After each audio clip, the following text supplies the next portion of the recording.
check. Run some GBs, some GRAVCast. Yeah, so up by me now, everybody calls them geebs. Like, nobody knows them as gravs. You know, like, when I say gravs, they're just like, what the fuck are you actually talking about? But then they'll be like, yeah, I know GBs, though. And I'm like, oh, can't you, like, kind of, like, figure that out? Because the original term for it's a gravity bong. So it's like, how do they think, like, that's just called a geeb, you know? It's just fucking... It's just a shame. It is a shame, yeah. It's like, you know, things are just getting lost, you know, in time, you know. No, we put that kid onto a steamer at my house the other day, though. Yeah, he was fucked up. You know, that kid smokes a lot. That kid, like, had a lot of bud, and he was like, he looked like he smoked weed all day, and he hit that steamer, and he was fucking floored. Don't fuck around, man. Steamers don't fuck around at all. No, they are undoubtedly probably, like, the shittiest way to smoke weed, but, like, they definitely hit you very hard. Tinfoil people. I don't even want to go into the tinfoil people, you know? Do tinfoil people even, like, exist, like, outside of, Flip like... and Bobby were tinfoil people. Oh, that's right. I actually forgot about that. They're the only person that ever handed me a fucking piece of tinfoil and said, smoke this, kid. Yeah, and there's just, like, a little bit of bud packed inside of there. Oh, my God. That's so bad for you. That's disgusting, too. I don't even think I've ever done that, like, looking back on it. I've done the... It's just a clear example that your priorities are not in order. You know, like, you're buying weed, but you don't have anything to smoke out of it with. You're just, like... You gotta figure some shit. If you're smoking weed out of tinfoil, you gotta figure some shit out. Yeah, no, 100%. Like, you gotta get some. Like, how much is, like, I don't know. I feel like I see, like, the one hitters at convenience stores even. That's like what, like $3? $4, maybe $3. Yeah, I think I bought one for $4 one time. I don't know why I even bought it. You know, sometimes that's the thing. It's like, as a pothead, you're always just buying random shit to smoke weed out of because it's great. It's like, yeah, you're just like, that could be good, you know, like that could be a really good thing to smoke weed out of. What do you rock with the cat out? That's just like, you're too ill prepared. Like, if you're fucking slacking too much to get like the weed, you know, situation under control, maybe you do have a problem. I love like or mishandled weed situations where it's like, I don't know, I think you know this about me, where it's like sometimes the funniest thing, like based off of like the sketches I make, like is like a bunch of guys just trying to get weed and they just are having a hard time doing it. I think that just like unfolds for some of the funniest scenarios sometimes. You get into these situations that you would never get into unless you were out of bud and didn't know where to find it, you know? Yeah, you find yourself in the craziest places with the craziest people, and you're just like, how did I get here? It's like that fucking Talking Head song, you know? I'm in a fucking shitty shack with a guy named Phil. Yeah. How did I get here? Yeah, because what happened was you texted somebody and then they texted somebody else who probably it was like a chain of things, and then you're like sent to somewhere, and then all of a sudden you're in this like really weird situation. The worst is when it's like a guy who's really paranoid and fucking gives you like a fucking rundown of what he wants you to do when you get there. Oh, the paranoid pull up behind the red like Sonata. But don't pull up too close to the bumper. Make sure you're not close to the hydrant. Fucking go right through the backyard, and I'll be in the shed. I think every weed dealer secretly wants to be like the most like watched weed dealer ever, because like they just are so filled with paranoia. Which, like, I understand it. You're basing your income off something that's like totally illegal, but at the same time, it's like you got to realize, like, maybe you're just like selling weed to a couple people. I've always noticed the people I bought weed from who just sell all the weed, like they've basically sold me weed like out in the open. Just like, oh yeah, meet me in like the Lowe's parking lot. I'll be there. Like that's like, yeah, it's like I've done that. I've fucking bought shit in Dick's parking lot and fucking Trader Joe's. You know, that's just how it goes. Those are the people that are just like, they're the seasoned veterans of the weed game. They're just like, I'm not gonna get caught like at all. In plain sight. That's what I like to say. Because you're never really gonna get caught because of a stupid deal. Like, you're gonna get pulled over someday and you're gonna be fucked, and that's how it's gonna happen. Like, it's never gonna be like, oh shit, if only I fucking told him to park around the back of the Big Lots. Yeah, no, 100%. You're going to be driving one day. You're going to be fucking blasting your music. You're going to be fucking ripping a doobie. You're not going to notice the fucking blacked out car behind you. And it turns out it's the undercover cop and you're fucking busted. That's how it happens. I like that you mentioned Big Lots before. Yeah, man. A lot of people living behind Big Lots in Barnegat. Living behind Big Lots and Bar, is that a thing? Real? Like, yeah, I think because of the Spirits Bar there. Cody Chow's was actually talking about it. It really is hobo heaven. Like when you think about it, you got a McDonald's, you got a place. I've been asked for change a million times over there lately. I thought you were gonna say you've been recommending homeless people to live there because it's no, they are there. They are there, and they're already at the spot. I think there's like a bunch of contributing factors like that makes it kind of like a hobo heaven, like. You got a bus stop right there. Yeah, easy. Right easy there, there's a bus stop. Easy way to, like, get there, get out of there. Then you got Big Lots. Cheap fucking drinks, cheap fucking snacks, like 20 cents for a fucking Monster flavor that they discontinued back in 2000. Oh, dude, remember the BFCs, like the big fucking cans? That's like 60 ounces of Monster right there. They were going for like $1.20 there. People were fucking buying them like hotcakes. And it's like, but when that flavor was on the shelves, it was like $4 and it was trash. And it was the BFC, but they only had the weird flavors BFC, like the big fucking can, but it was like the big fucking can of guava. It wasn't Monster. It was its own flavor. It was like its own like. Yeah, it was weird. Like it was like, why don't you just give us a big fucking can of Monster? Because they really weren't that good, but for the value. I feel like it was? I feel like it was like Diet Monster or something like that. Like it wasn't as strong, but it was more in the can. But the appeal, not diet, but like less concentrated of like the energy, like the same amount of energy, just more hydration. Right, like because I feel like I remember it tasting kind of like a Monster mixed like with a watered down Monster, watered down Mountain Dew or something like. It had a weird taste to it. I do remember, but I just also remember being 13 and like. Having to like almost like double fist it like or double hand like one thing because it was just so like big and like chody. It was chody. It was very chode like it was very chode like. It looked like a little coffee can kind of like. Yeah, I know what you mean. Like the little not the one you get in Costco. Like those little. It's like a step down from what like one like almost like the kind of can you'll see a teacher have like pencils in a classroom. Yes, yeah, precisely. It's not practical to walk around and drink those. You know what I mean? It's almost like a bigger. It looks like you're drinking like a Foster's. Yeah, that's actually they are very identical to the Foster. I feel like they're a little. Actually, no, they might have been like on point with the Foster's can. They were strange, but they were taller than the Foster's can, but it was that amount of width. No, because Foster's cans are definitely like more chode like because they are like shorter and like maybe girthier, but Oh yeah, they stretch it out. Yeah, 100%. Yeah, they definitely are stretchers for sure. Oh, ripping one up. I actually got to get my weed real quick. There we go. That's the woolly cough right there. World and famous, my friend. Did you get the cough? I did. Yeah, it's still. Yeah. Cool. You sure? Yeah, I still got it. It's still going. We should have the woolly cough. It's been a while since I ran a grab. I also just ate something greasy. Just had a burger. The pipes aren't like that.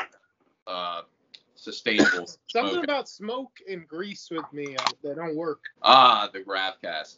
I haven't seen my cat since I got home. I'm worried he got out. He probably will show up. Like the thing about cats is,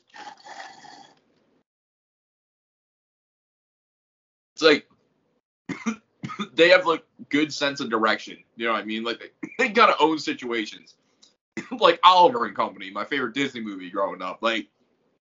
Sure, that was like a kitten, but that cat ran that city. You know what I mean? No, I have no fucking clue. I never saw Oliver. You never saw Oliver coming? Oh, dude, definitely.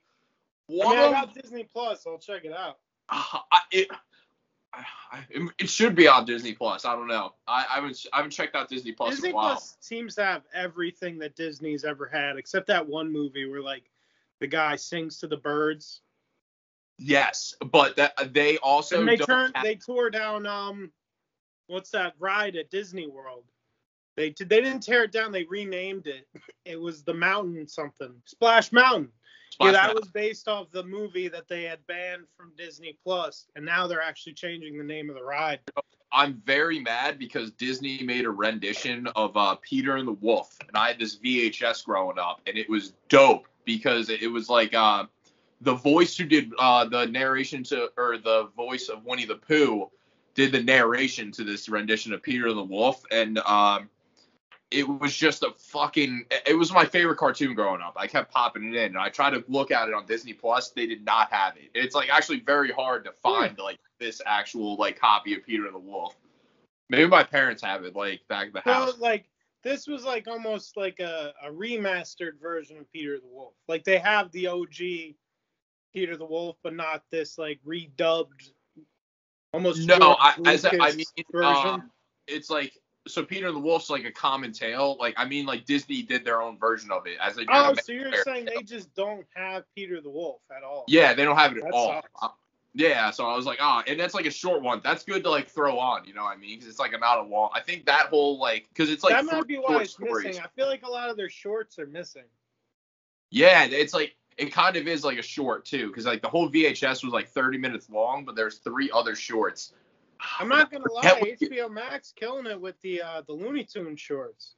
Yo, like, they have all that shit, all the ones that like, you know, we weren't alive, but I'm assuming these used to air like before feature films, like movies.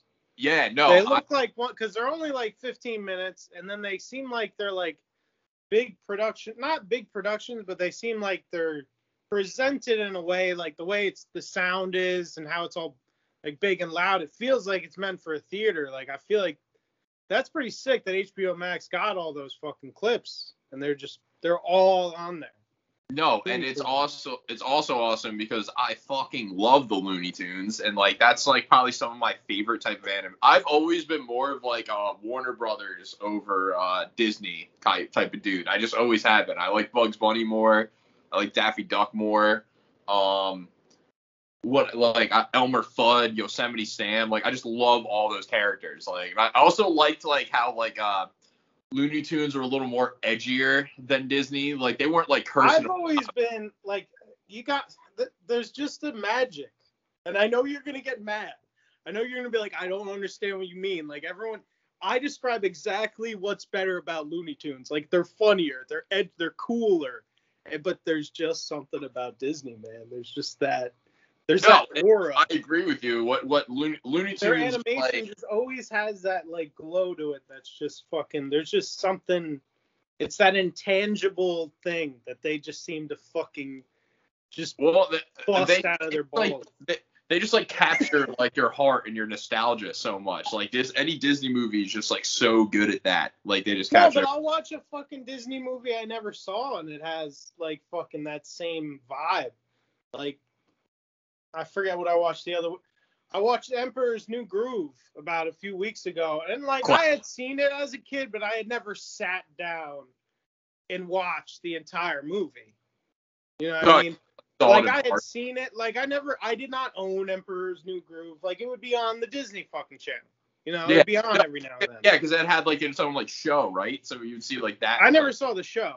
I might have saw the show, but I always had this thing against the Disney Channel growing up as a kid, at least. Like, I hated the Disney Channel. I always thought that channel sucked balls. Like, it never had a good flow, and it was always full of just fluff and bullshit.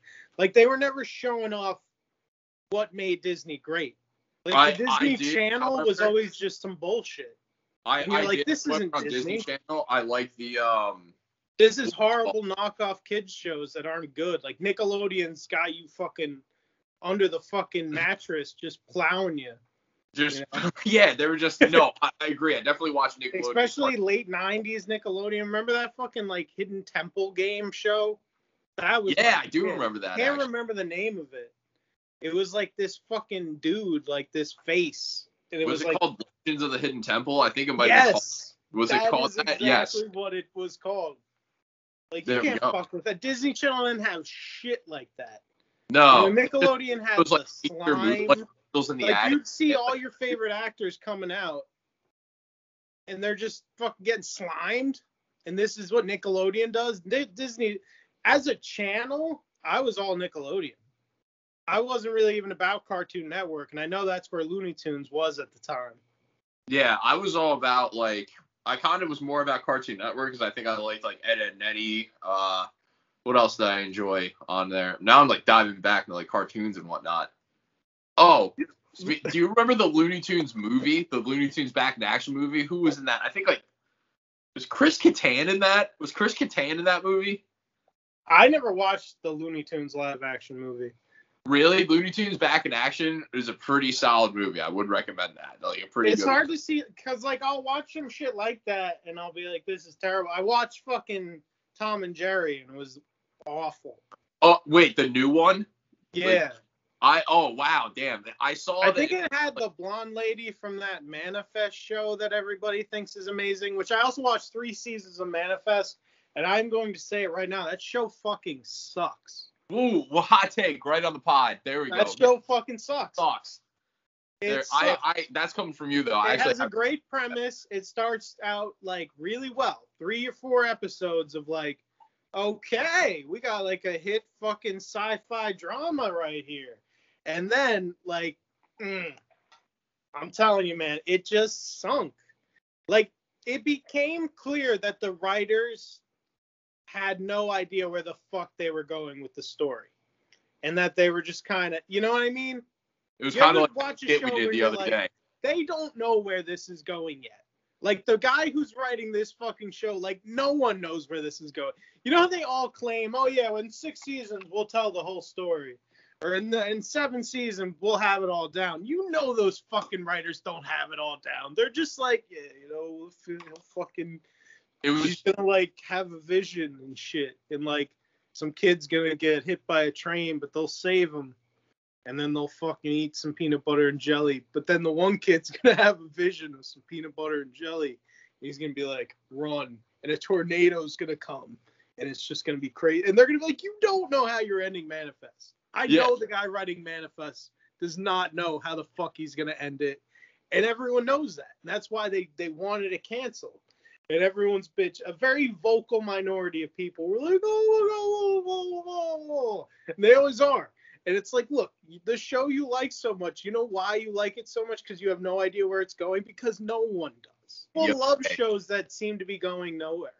And I do too. I love X-Files. X-Files ended in, like, what really happened in all of that? You know, I know you probably, I don't know if you've watched, like, I know you haven't watched the whole thing, but, like, to any X-Files fans out there, like, it was all about the Monster of the Week episodes. No one fucking cared. But Manifest doesn't have anything like that. X-Files had some crazy celebrity guests on there. Like, do you remember this? Yeah, they had a lot of characters. And I'm pretty sure everyone hated working on that show.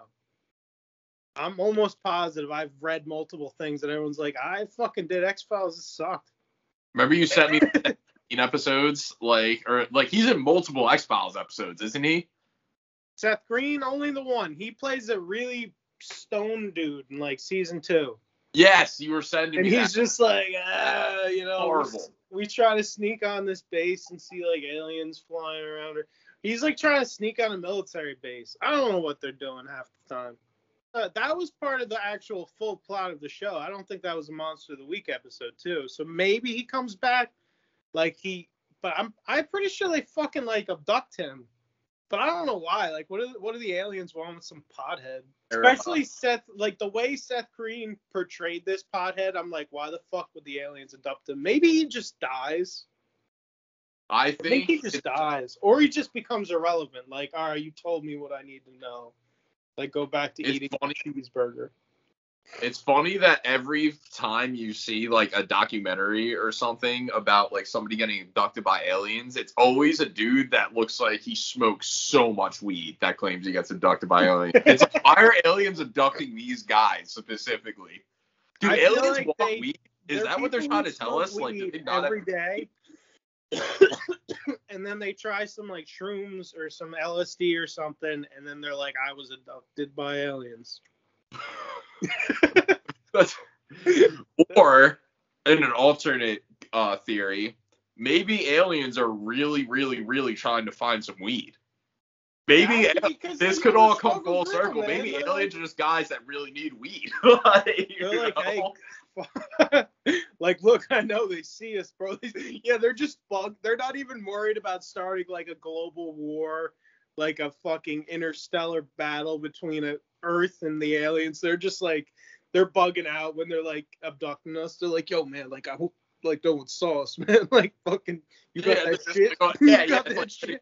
It's like going to buy from a shady drug dealer. Yeah, exactly. They're just abducting them. The guy's like, holy shit. And then they're like, you got blood on you, bro. All right. Maybe they think that everyone's hiding the bud in their butt. You know how, like. In the show.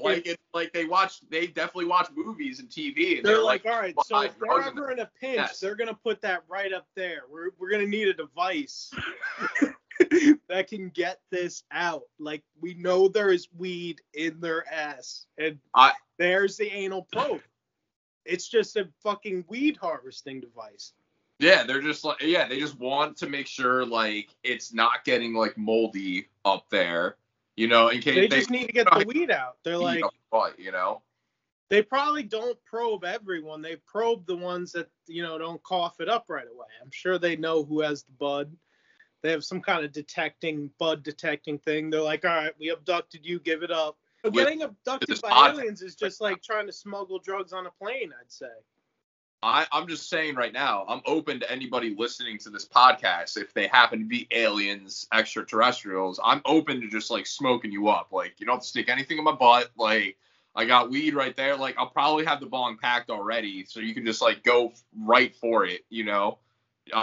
You can have multiple rips. So, I'm just having an open invitation to any aliens. Like, don't go in the butt, just come right for the bong. That's what I'm saying right here. Yeah, that's the way you gotta be about it, you know, I think people are afraid of the aliens and shit. Like, if they were ever to abduct me, I would just be like, wow, I'm gonna find out what the fuck this is all about. That's pretty cool. I mean, I'm sure I'd be terrified in the moment, but I'd like to think that I would be like, yo, what's up? I think I met an alien. Like, or I at least met somebody that, like, I was suspicious that they weren't a human, because they're said probably just a meth addict, bro. Well, it could be, but like, all right, so I was walking. Remember how Carl lived all the way downtown, and like sometimes I would get stuck having to walk all the way back to my house with like Jay Brown. Like shit, yeah. Yeah, so we were Carl lived in like the swamps of Barnegat. Right, so all the way down on the other side of Route 9. So we're walking back, and it was me and Jay Brown, and they were paving Route 9. It was like 11 o'clock at night, and we were like, oh shit, can we even cross? Like, are we got, like, now we're sitting there ahead, like trying to plot like a detour. Like, now we're like, oh, it's gonna take us like 2 hours to get home, maybe. This guy, like a couple 100 feet away, just starts like yelling at us, and he's wearing it was pretty cold out, so he was wearing like the windbreaker mask basically, so you can't see his face really, and he was just like, it's okay, boys, you can just cross the street, I'll give you the okay one to run. And we're like, yo, what the fuck? Like, he had like this weird like high pitched voice, it didn't sound right, and he's like, just remember when you cross on the street, Tippy Toes and Sneakers. And we're like, did that guy just say Tippy Toes and Sneakers? And we're just like, what the fuck? And he's like, okay, go now, boys. So we sprint across like this freshly like paved Route 9 street. And this guy's yelling as we're running. He's like, just remember, boys, Tippy Toes and Sneakers. Which it's like, that I question why that person was a human being, because I'm like, that's not a phrase. Nobody says that. And I feel like he was just like trying to think on the fly, like, oh, what do humans say like in a situation like this? And that's the story of forever the being I call Tippy Toes and Sneakers. I don't think he's. What do you think about that? Just a crackhead, man. He could be just a crackhead. I don't know. He might not be an alien. I want to believe too, but I want to believe it. You know what makes me want to believe? It's because I didn't see his face. So it's like I feel like deep down it's like it could happen. But Tippy Toes and Sneakers, deniability right there. Tippy Toes and Sneakers is an odd phrase. I don't think that's the right term for that, but maybe? I don't know. Sneakers and Tippy Toes, maybe it's a riddle. I don't know. Yeah. So wait. Yeah. I wonder if Tippy Toes and Sneakers this could be like some Illuminati shit, bro. Like maybe he was like inviting you to the clan or whatever. It's just like you gotta figure out what does it mean, Tippy Toes and Sneakers. I think about this so fucking much that I'm like trying to figure out what it means. Like I'm always like Tippy Toes and Sneakers. Like I'll be like literally like just like I'll even be at work like sitting there like. Fucking Tippy Toes and Sneakers, man. What does it mean? Like, I'm just sitting there freaking out about Tippy Toes and Sneakers. And this happened, like, about a decade ago. So I don't know. I got Tippy Toes and Sneakers on the brain. Always. At least. We had some strange encounters, you know. Just yeah. Going around the town, the shit you'd see was just. Well, that was kind of entertainment for, like, all of our youth. We just walked around town. We're like, all right, let's just see what goes on. And we had a crazy group of fucking just hooligan. You'd just be walking around.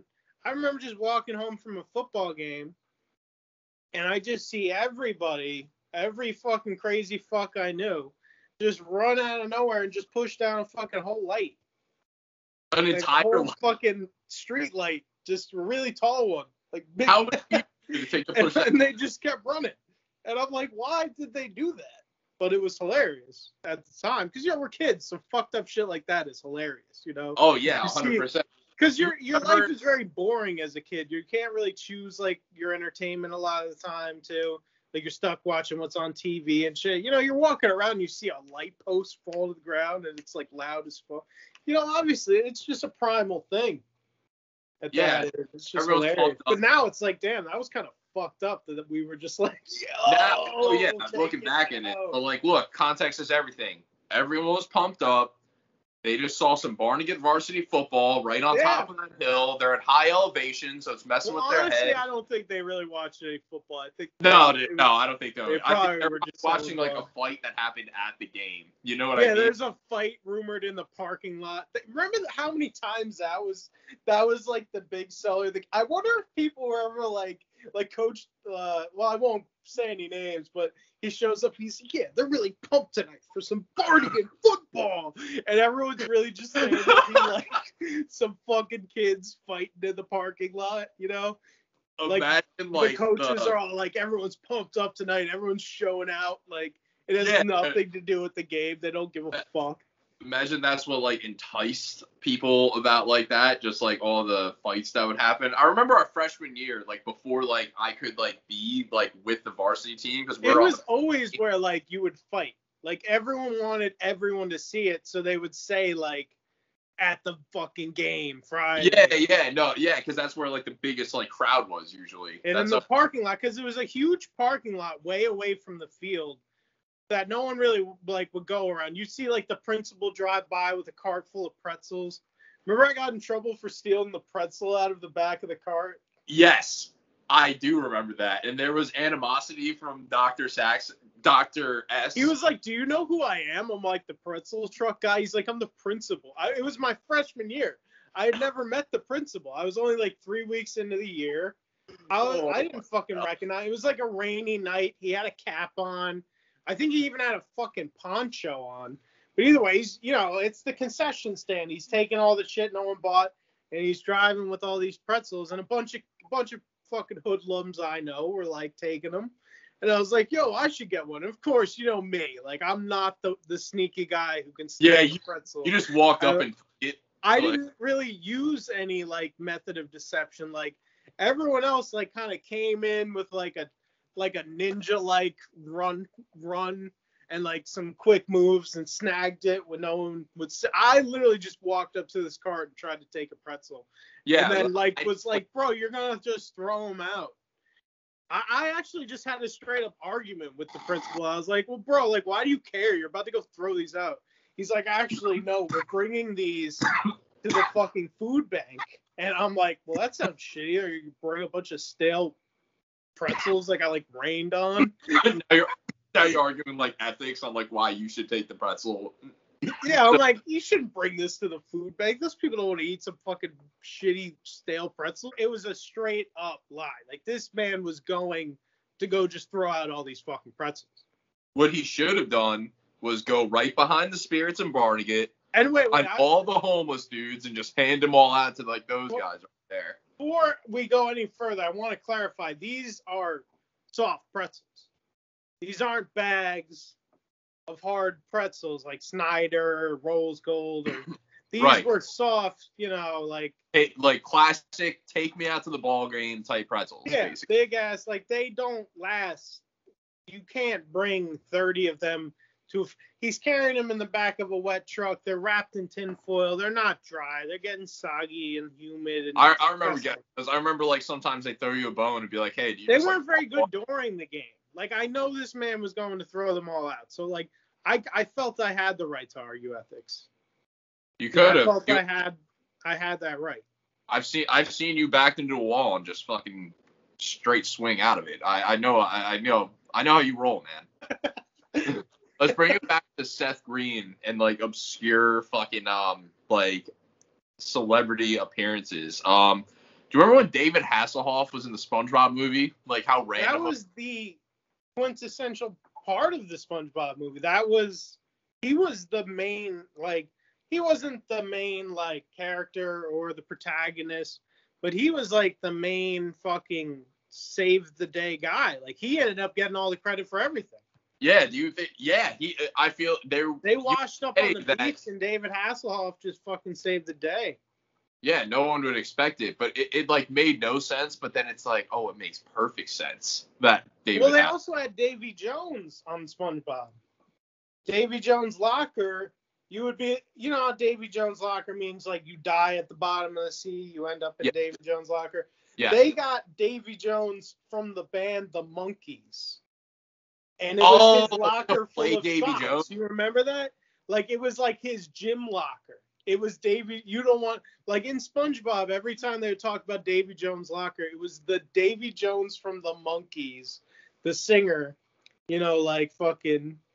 Wow, you're actually like blowing my mind right now because I like don't remember this, but I'm like, this also makes so much sense. You know what I mean? If you remembered it, you would probably be like, oh, that's what that was all about, because kids didn't know who the fucking Monkees were. They were banned in the 60s. Right? We heard the one song covered by fucking Sublime and Shrek. Yeah, I was like, all we knew. Love was only true. Yo, fire ending scene, by the way. Second of all, what? But that's like how much exposure like 10-year-old had to the Monkees at that time. No 10-year-old sitting around like daydream believer,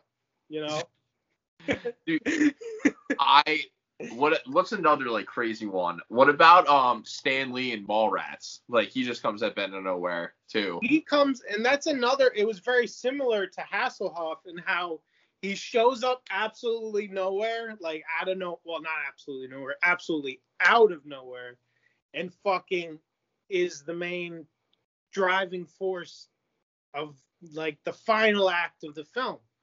Like, he's the one who sets him up. He gives him such great advice. Like, he just tells him exactly what he needs to hear, and he just fucking rolls with it. Stan Lee always comes. I don't remember. I'm not sure. Does he get through to him, or is that like a joke that like he tells him great advice but he doesn't understand it? Like, he's just like, oh man. I haven't seen Mallrats so long. I'd have to remember. I'm pretty sure Mallrats never seems to be anywhere on streaming platforms or anything. Did you know you can't really access Dogma right now on anything either? For a while, you couldn't even buy that movie. I have a DVD of Dogma somewhere. Yeah, but like you couldn't. Yeah, for a while you couldn't buy the movie. You couldn't even like rent it on demand because there was like problems with the rights. Interesting. Really? Do you know any more about it? Nah, I mean they figured it all out, but it was just a thing going on. Harvey Weinstein was like the main producer of all those movies. Like so I guess maybe he like something. It had nothing to do with his controversy. It's just like he was just a piece of shit And Kevin Smith consistently would say, like, yeah, that guy's a piece of shit. Yeah. But like he was the guy who gave us money and said, yeah, here, make this movie. Speaking of Kevin Smith, I was kind of trying to be in Clerks 3. There's going to be a Clerks 3. Oh, I heard about that. Some guy fucking yelled at me in a parking lot. Yo, so, all right, so And I have no idea why. He was like, did you hear, man? There's going to be a Clerks 3. I shit you fucking not. Like, it was almost as weird as your Sneakers Tippy Toes. Tippy Toes and Like, Sneakers. I'm like, why did this guy just tell me this? Could be the same guy. Like, why did he just looks at me and goes, yo, bro, I heard there's going to be a Clerks 3. So I don't know who this guy is. So we know Tippy Toes and Sneakers works construction and really, really, really likes the Clerks franchise, possibly all of Kevin Smith movies. Because if you like Clerks, you probably do like other Kevin Smith movies, odds are. I don't. There are a lot of Kevin Smith movies I'm not a big fan of. I actually like a lot of his stuff. Like, I enjoy Chasing Amy a lot, but I think what I like most about Chasing Amy might only be like the fucking 2 minutes of like the actual Chasing Amy speech from like Silent Bob. I felt like that movie was Jerk just, Girl. Everyone says that's the best one, and I never really liked it. Chasing Amy. Chasing Amy. It's a pretty good story. There's a one scene where it's like fucking insane, and it's like the cinematography all around it. It's like the guy like basically explaining like who Amy was. Like it's like it reminds me of like George Warner, basically, like this one dude in that scene. So I got to show you that movie. Like that just film like tried to go for an aesthetic that I just couldn't like get down with. Like it just had a vibe to it like that was just very like I don't know. I can't really explain what I didn't like about. Like it just seemed like too much like. I didn't care for like the meat and potatoes of the film, I'd say. For what, Chasing Amy? Yeah. Or like and what? I also didn't like the colors. Like it felt like it had a weird color scheme. Like that movie felt very gray and black, and even Clerks that was black and white felt like it had more like things to look at. Like it always felt like you're just in people's faces. Like people are talking or like in their face. Like I want to see like a convenience store in Jersey. Like that's a cool ass, like, you know, not even necessarily like good looking scenery. That Chasing Amy to me just had like no scenery. And it felt like it had a great opportunity to have a lot, but you have all these like shots of just face and then face and then face again. And I'm like, I want to see like some wide shots. It's a very intimate movie, I would say. They really want to show a lot of emotion, and I get that, but it just doesn't appeal to me. Like, I want to see, like, I want to vibe out to, like, a wide-angle shot of two dudes just chilling outside a fucking New Jersey convenience store. Yeah, and that's the classic. Me and you basically based our friendship off of doing that, just chilling in front of. We were like, yo, you want to do this? Like, we'll get boat. We were like 15. You no longer smoke. I still do. But, like, we would be like, we got to get a pack of Bogue somehow. And we would just like, I would just smoke, like, one cigarette as a teenager because we're like, oh, this is fucking sick, dude. Like, we're doing it. We're, you know, it was like, you know, shout out to, like, Whitest Kids You Know. It was like, we were like those kids. We were just like those, we're getting high. Yeah. Oh, you know, dude. Like, every time you did something like that, it was, like, a big deal. And some people, I feel like, never grew out of that in a lot of ways. A lot of people we grew up with, like, you'll see them, like, taking dabs or, like, fucking just, like, making it a big thing that they're, like, getting high. And it's like, dude, just get high. You know, like, we don't need to experience this. Like, I don't need to watch, like, just straight up fucking. Dude, there's this kid on Snapchat. He I know just, we're like, smoking, but this is just casual. Yeah. There's this kid on my Snapchat. He just constantly, like, it's just 5 minutes straight of him ripping dabs, and he has, like, a similar light that you have in your room, and he's having it go on the flash, like, basically to different colors. I'm like, this just looks crazy. But he's, like, by himself, though, like, just doing this, you know, in his own room. I'm like, this just looks insane. And he's playing, like, like, weird EDM music, and then, like 90s like essential hits, and then it's like 2000s rap. I'm like, what is this guy doing? Like, this is the craziest thing I've ever heard in my life. Probably lots of LSD. You know what? Knowing the person that it actually is, I don't want to like throw his name out there. Yes, probably. But probably. Like, that could make a lot of sense. It could just be like LSD, and then it's like, I think I know what you're talking about. I'm pretty sure a lot of dabs.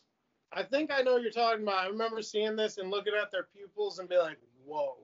Yeah, no, I'm not going to throw any names out there either. But you know I'm disappointed in, he wasn't listening to any Ween, dude. Ween is what you should listen to if you're on acid. 100%. Like, I feel like you showed me some Ween, and I was like, Jesus Christ. Sorry, I was playing Ween. I remember I played Ween the last time we filmed a skit, but I don't want to turn it up to, like, I knew your girlfriend was studying, and I'm like listening to this, and I'm like, oh, this is really funny, but like I can also see how this is also extremely annoying. Oh my God. We didn't really like turn it up, but that first Ween album, man, you gotta, like, when you're in your car one day, turn that first Ween album on and just crank it to the roof. That's how you gotta hear Ween. What about their appearance in It's Pat, though? It's Pat. Oh man. Yeah, they just showed up out of nowhere in that film. That's like cameos like that are like my favorite, where like it's a cameo, but they also dramatically change everything going on in the film. Oh yeah, they were just like hey, some cameos, it's like fucking the guy. Like, I remember a cameo in one movie. It was like Jerry Cantrell from Alice in Chains. And he like buys a pack of cigarettes and leaves. Like, what the fuck kind of cameo is that? Like, what kind of cameo?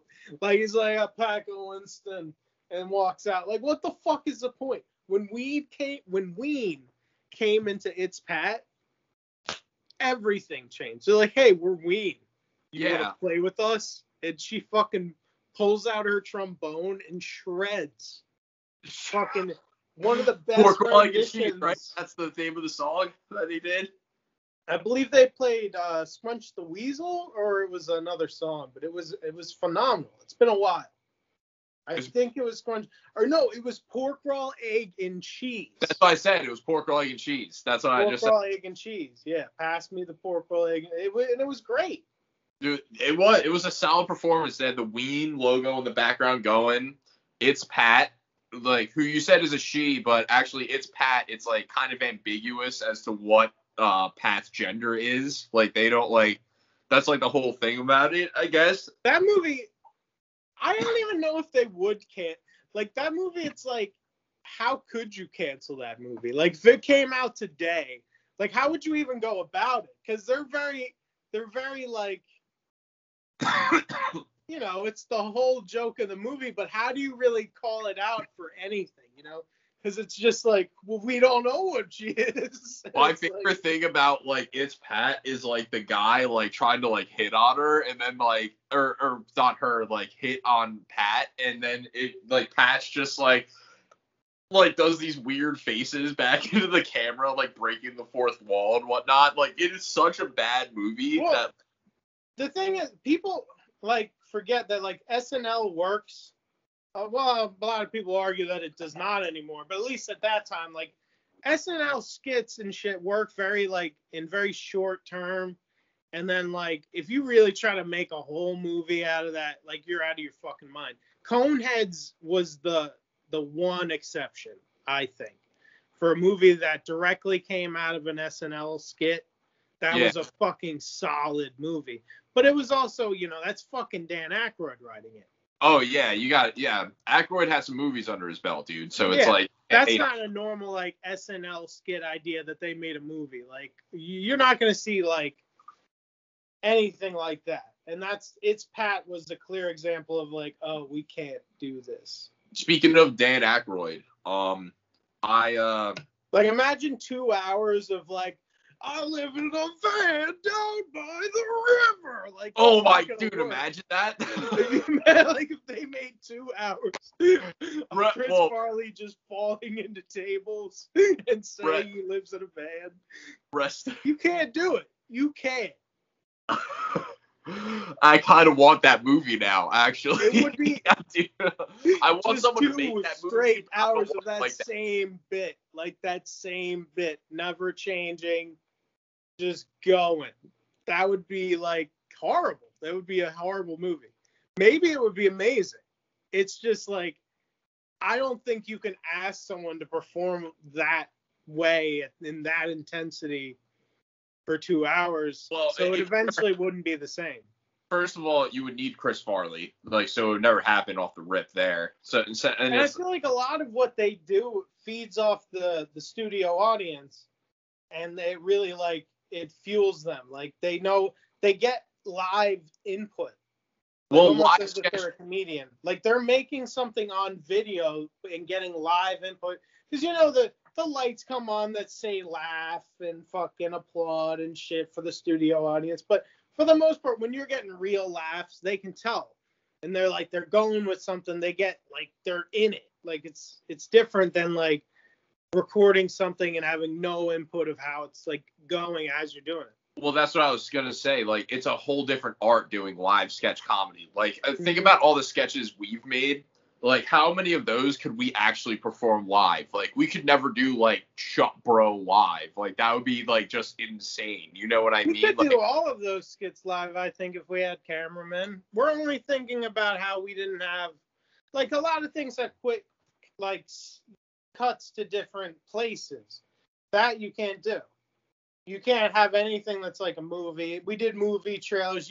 They can't really make a movie trailer unless they go from one studio stage to another with all different characters really fast. Well, there's a little delay, so they kind of can. I'm talking about, like, purely sketches we could pull off live. You know what I mean? We could, like, obviously we wouldn't do, like, our movie, like how we would do Bingo or, like, Two Guys Running Away. Like, we couldn't pull that off. We couldn't do, like, Wool House or anything like that. Yeah.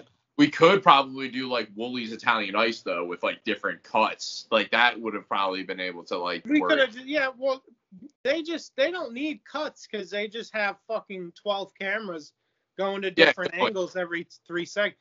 They see the red light come on, basically. They're just like, look here, look here, look here, look here, look here. Yeah, and they're just doing it like that. Like, you need a lot of cameras. You need a studio production for a live sketch comedy, you know? And I'm pretty sure, like, who else does that? Was Mad TV live? I don't think it was. Mad TV was live, I'm pretty sure. It was? Mad TV was a live studio audience, yeah. It lived in I mean, like, film. Well, yeah, I know what you mean. Was it like it comes out and they're like, it's live right now, Mad TV? Or did they just have a studio audience? I'm pretty sure there was a time. Like, I know they had a studio audience. That is kind of the same, but it's the same thing, because if you're doing a sketch and acting it and getting that feedback, that's the same kind of comedy. But it's, I'm pretty sure there was a point. Whether you're airing it or not live. Yeah. I'm pretty sure there's a point Mad TV was live, like, up against SNL, like, for a short period of time. Because, like, I'm pretty sure Mad TV was, like, Fox's version of SNL at the moment, going up against NBC. Yeah. They took a name. It was all made to be like that. They took a name from a magazine like that, you know, Mad Magazine. They said, let's take that and let's make a fucking TV show.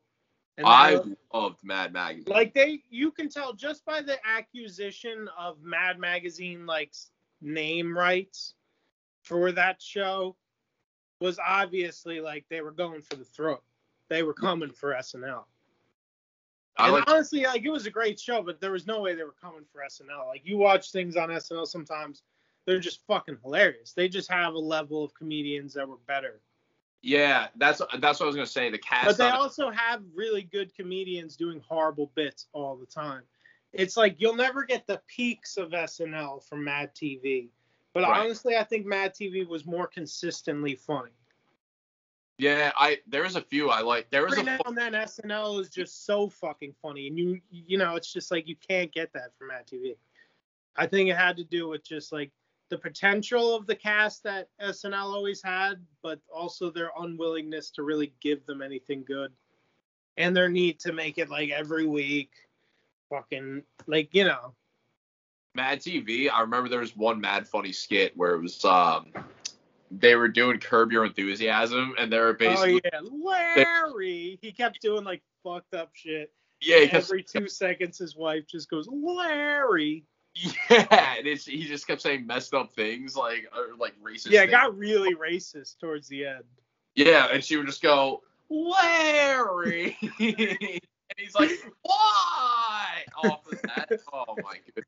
But it was hilarious, because it was almost as they presented it as if like Larry David wasn't unintentionally doing bad things, like he just does stuff that's fucked up. Oh but yeah. Curb Your Enthusiasm always had this like delicacy, or not delicacy, what the fuck, but delicate way of like making it always like everyone hates him, but he really didn't do anything that wrong. Oh it's yeah. just like, God damn it, this is happening. It's like, come on, they make it look. He brings it upon himself, but he also just has horrible luck. Yeah, it's the bad luck, because like, let's be real, people do shitty things all the time, and they don't like reap the repercussions of it. Like that show basically shows like every shitty thing you do, you basically like reap the like something bad's gonna happen. Every time you can't like dodge a situation that you like, oh fuck, like this is happening right now. Yeah. Like I remember my ultimate Curb Your Enthusiasm moment was when I threw that apple. And that's something I have to always apologize for, and it was a terrible thing that happened. I'm not going to name names, but I'll just say the starting football quarterback of the time in this lunchroom was, just throwing grapes and pickles and shit at me. I wasn't being bullied. Like, we were on kind of more just like It was all in good fun. It was all in good fun until I started getting really mad. Okay. Like, I feel like everyone was like, oh, he doesn't care. It's just like, but I'm just like, it didn't have to do with any like degradation or feeling like bullied. Like we weren't like that. Like, I feel like we were one of the weirdest schools, and we're like, no one really did that to each other. Yeah, no, maybe like a few kids, Stop. You know what I mean? What's up? I can't really call anything any really fucked up from. No, everyone was just very chill, but it was all like, just kind of like dumb shit. I dropped my cap in the fuck crap. I just wanted to make sure I framed the beginning of this to where it's not like I'm not getting fucking bullied here. Like I'm just being kind of like overly reactive and pissed off. So like we had these apples. They weren't that big. They weren't that small. They were like pretty small apples. They were just right. Either way, so I'm getting hit with these pickles and raisins and fucking grapes and shit. It was Barack Obama's wife's lunch, laws. We ended up getting all this like fruit. Remember, we didn't really have the fruit. We just had like terrible fucking like garbage food to eat. I don't remember like our freshman or sophomore year having that stuff. That was Obama. But anyway, about the apple, you were telling the story about. You know what I'm saying? Yeah. No, I know. Like, do you remember the fruit? Like, we ended up getting a lot of fruit that year. Like we didn't always have like full fruit baskets. It was always just like that's when they like cut our calzones in half or the rip and dip. Yeah, but you were telling the story about how you threw the apple. I know, but I wanted to get into that. I was like, all right, apple. Yeah. Either way, so I throw this apple. It goes right over his head and hits like the quietest girl in school. Like I got really mad. I was like, I'm getting hit with pickles and grapes, and I was like, no, fuck this. And I had an apple. I didn't have anything small and reasonable to throw. I had like a piece of pizza for lunch that day, and I grabbed an apple. I didn't bite the apple yet, so it wasn't like a eaten apple. This is a solid apple. Right. I threw it over. It just sails over and just hits like, the quietest. Like, no one could possibly ever have a problem with this girl. She never really said anything to anyone ever. I just know it was terrible for her, and I just felt horrible. And I'm just like, oh my God. And of course, who came over and just gave me the business. That was my Larry David moment. Because I instantly knew who was going to come yell in my face. And it was that exact person. And I was like, God, I'm just like, kill me now. I wanted to just run out of the lunchroom, but I feel like the guards would have chased me and probably like beat me up. They'd be like, "Why'd you hit that girl with the apple? You fucking son of a bitch!" Yeah, you just get your ass kicked in the hallway. But it's the same. There was a security guard who was really kind of creepy. Not creepy, but like he would try to be cool in ways where it was very strange. Like there was one teacher who had like she had a dumper. That's what he would call it. That's what he would call it. That's like, what he would call it that. The security guard would come over after she walked by and just be like, "I want to put my face in a dumper." No way. You don't know the old man? The old man would say that shit all the time. That's the gray hair. I know who you're talking about. Yes, that's awesome. And it was the teacher across from our physics that he would always say it. The physics class me and you had.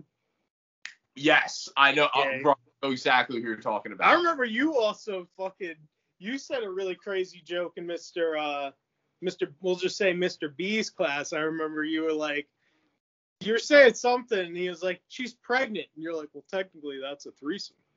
I said that. Oh my god. Yeah, I was surprised like at the time, and he just said, "Get out." That's all he said. I don't think he was chill. He didn't call the principal or anything. He literally just went, "Get out." You just like went to lunch. Yeah. Remember how you would always leave and go to lunch anyway?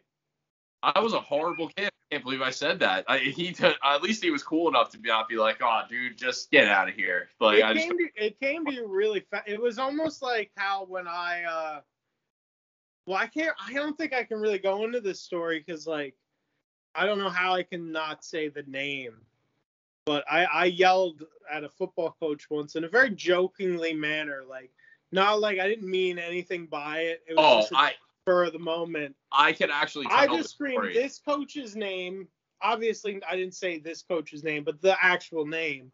Right. And is a pussy across the whole Barnegat High School parking lot. I don't know why I said that. I felt like that was your moment like that, like the way I did that. Yeah, similar to that. Yes. But it was like I'll always remember what I did. It was I think I'm just very good at like blocking out like shame. You know what I mean? I'm just gonna pretend. I am not. I am a man just full of shame. You know? No, I think I am too, but I'm like everything I've done wrong, I'm just like I shouldn't have did that. Yeah. Like I was just a boy, but I shouldn't have. But it's just so good. Well, so what do you think? I feel like we're hitting about an hour in. I can't believe that. That's fucking crazy. I'm liking this. You know, always keep me in check. I like to ramble off sometimes, you know. But I'm gonna go grab a cigarette. You want to keep everyone entertained? Just talk to the people for a sec. Yeah, you know, I guess I left them over on this table. You got about 15 seconds.